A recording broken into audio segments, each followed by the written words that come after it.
வாசனை அடிக்குதுங்க. பலாப்பழம் வாசனை வீடே. அதுதான் அதனோட ஸ்பெஷாலிட்டி. இந்த துணியில் வேற துடைக்க முடியாது. கேர்ஃபுல்லாக ஊற்றிரு. எனக்கு கரண்டி உப்பு தேவையில்ல. ஊற்றிரு. டேஸ்ட் பண்ணு எப்படி இருக்குன்னு பாரு. ஆனால் எல்லாமே உள்ளே போயிடுதுடி. அது மொத்தத்துக்கே உள்ளதான் போகுது. வச்சு பார்ப்போம். இல்லைன்னா தூக்கிடுவோம். ஒரு மணி நேரமா உட்காந்து பலாப்பழத்தை நம்ம சாப்பிடுவோம்.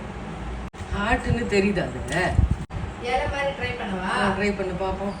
அக்கா பலாப்பழமே ஸ்வீட்டா தான் இருந்தது. ஸ்வீட்டா இருந்தீங்க.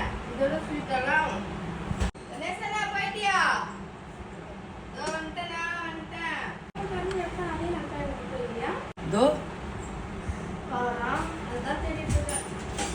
சக்க பிரதமன்